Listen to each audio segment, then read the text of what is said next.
ലോക നേതാക്കൾ വധിക്കപ്പെട്ട ചരിത്രം ലോകത്തിനുണ്ട്. അധികാരത്തിന്റെ ഉന്നതിയിലിരിക്കുന്നവർ എന്നും അദൃശ്യമായ വെടിയുണ്ടകൾക്ക് മുന്നിലായിരുന്നു എന്നതാണ് ചരിത്രം തെളിയിക്കുന്നത്.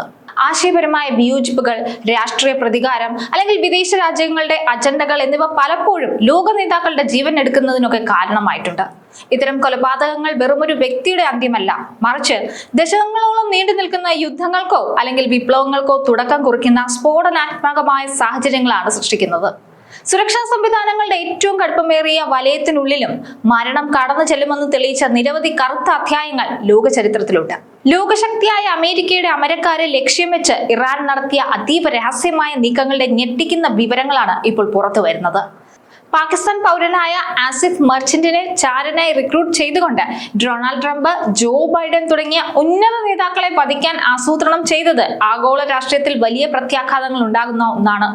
തന്റെ കുടുംബത്തെ സംരക്ഷിക്കാനാണ് ഈ കുറ്റകൃത്യത്തിന് മുതിർന്നതെന്ന പ്രതിയുടെ മൊഴി, ഭീഷണിയും സമ്മർദ്ദവും ഉപയോഗിച്ച് എങ്ങനെയാണ് ഇത്തരം പ്രവർത്തനങ്ങൾ ഏകോപിപ്പിക്കപ്പെടുന്നത് എന്നതിലേക്ക് വിരൽ ചൂണ്ടുന്നതാണ്. FBI സംയോജിതമായ ഇടപെടൽ മൂലം ഒഴിവാക്കപ്പെട്ട ഈ ദുരന്തം രാജ്യാന്തര ചാര പ്രവർത്തനങ്ങളുടെ ആഴവും പരപ്പും വ്യക്തമാക്കുന്നു. US പ്രസിഡന്റ് ഡൊണാൾഡ് ട്രംപ്, മുൻ പ്രസിഡന്റ് ജോ ബൈഡൻ, മുൻ ഗവർണർ നിക്കി ഹെയ്ലി തുടങ്ങിയവരെ കൊലപ്പെടുത്താൻ ഇറാൻ ചാരന്മാർ തന്നെ നിർബന്ധിക്കുകയായിരുന്നുവെന്നാണ് പാകിസ്ഥാൻ സ്വദേശിയായ ആസിഫ് മെർച്ചന്റ് പറയുന്നത്. കോപ്സിന്റെ ഉന്നത കമാൻഡറായ കാസിം സുലൈമാനിയെ 2020 US വധിച്ചതിന്റെ പ്രതികാരമായി ട്രംപ് ഉൾപ്പെടെയുള്ള രാഷ്ട്രീയ പ്രമുഖരെ കൊലപ്പെടുത്താൻ രാജ്യത്ത് ആളുകളെ റിക്രൂട്ട് ചെയ്തതായിട്ടാണ് ആസിഫിനെതിരെ US ജസ്റ്റിസ് വകുപ്പ് ചുമത്തിയിരിക്കുന്ന കുറ്റങ്ങൾ. ആ സമയത്ത് പ്രസിഡന്റ് തെരഞ്ഞെടുപ്പിലെ മുഖ്യ സ്ഥാനാർത്ഥികൾ ട്രംപും ബൈഡനുമായിരുന്നു. ഇതിന് ഒരു മാസം മുൻപ് ഹെയ്ലി മത്സരത്തിൽ നിന്ന് പുറത്താവുകയും ചെയ്തു. മുൻ ബാങ്ക് ഉദ്യോഗസ്ഥനാണ് ആസിഫ്. കയറ്റുമതി ബിസിനസ് നടത്തിയിരുന്നത് പൊളിഞ്ഞു. US ഉന്നതരെ വധിക്കാനുള്ള പദ്ധതിയിൽ പങ്കാളിയായത് തന്റെ കുടുംബത്തെ രക്ഷപ്പെടുത്താനായിരുന്നുവെന്നാണ് ഇയാൾ കോടതിയോട് പറഞ്ഞത്. തനിക്ക് മറ്റു വഴിയില്ലായിരുന്നുവെന്നും തന്റെ കുടുംബത്തെ അവർ ഭീഷണിപ്പെടുത്തിയെന്നുമാണ് ആസിഫ് മെർച്ചന്റ് കോടതിയിൽ വ്യക്തമാക്കിയിരിക്കുന്നത്. 2023 തുടക്കത്തിലാണ് ഇറാൻ ചാരന്മാരോടൊപ്പം പ്രവർത്തിക്കാൻ തുടങ്ങിയതെന്നാണ് ആസിഫ് വെളിപ്പെടുത്തിയത്. US ഉപരോധങ്ങൾ ഒഴിവാക്കുന്നതിനായി പണം വെളുപ്പിക്കാൻ അവരെ സഹായിച്ചുവെന്നും പറയുന്നുണ്ട്. കൊലപാതകത്തിന് ഗൂഢാലോചന നടത്താനും US രേഖകൾ മോഷ്ടിക്കാനും ഇറാൻ ചാരനായ മെഹർദാദ് യൂസഫ് 2024 തന്നെ US അയച്ചതായും പറയുന്നുണ്ട്. ഒരു ഹോട്ടലിനുള്ളിൽ വെച്ച് കൊലപാതകത്തിനുള്ള ആസൂത്രണം നടത്തുന്നതിനിടെ 2024 ആസിഫ് പിടിയിലായത്. FBI രഹസ്യ ക്യാമറയിൽ ഇയാൾ പതിഞ്ഞതാണ് നിർണായകമായി മാറിയത്.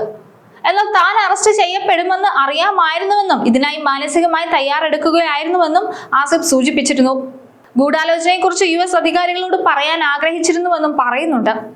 ആസിഫിന്റെ ഭാര്യയും 3 കുട്ടികളും ഇപ്പോഴും പാകിസ്ഥാനിലാണ് താമസിക്കുന്നത്. കുറ്റം തെളിയിക്കപ്പെട്ടാൽ ഇയാൾക്ക് ജീവപര്യന്തം തടവ് ശിക്ഷ ലഭിക്കുമെന്നാണ് റിപ്പോർട്ടുകൾ. ചാരപ്രവർത്തനത്തിന് രാജ്യാതിർത്തികളില്ല എന്ന് പറയുന്നത് ശരിയാണ്.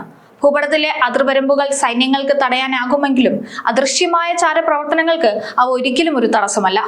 ഡിജിറ്റൽ യുഗത്തിൽ വിവരങ്ങൾ ചോർത്തുന്നതിനും രാഷ്ട്രീയ ലക്ഷ്യങ്ങൾ നടപ്പിലാക്കുന്നതിനും രാജ്യങ്ങൾ തമ്മിലുള്ള ദൂരമോ അതിർത്തിയോ ഒരു പ്രശ്നമല്ലാതായി മാറിയിരിക്കുന്നു.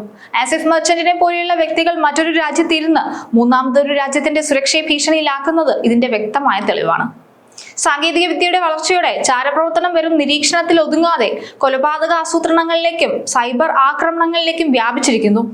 ഓരോ രാജ്യത്തിന്റെയും പരമാധികാരത്തിന് മുകളിൽ അദൃശ്യമായ ഒരു നിഴൽയുദ്ധം എപ്പോഴും നടന്നുകൊണ്ടിരിക്കുന്നു എന്നതാണ് സത്യം. എന്തായാലും ആസിഫ് മെർച്ചന്റിന്റെ ഈ വെളിപ്പെടുത്തൽ ലോകത്തെ ഞെട്ടിച്ചിരിക്കുകയാണ്. ലോക നേതാവ് കളിക്കുന്ന അമേരിക്കൻ പ്രസിഡന്റുമാരെ പോലും വധിക്കാനായി ഇത്തരത്തിൽ ശ്രമം നടത്തിയെന്ന് പറയുന്നത് ഏറെ ആശങ്കയോടുകൂടി കാണേണ്ട ഒന്ന് തന്നെയാണ്.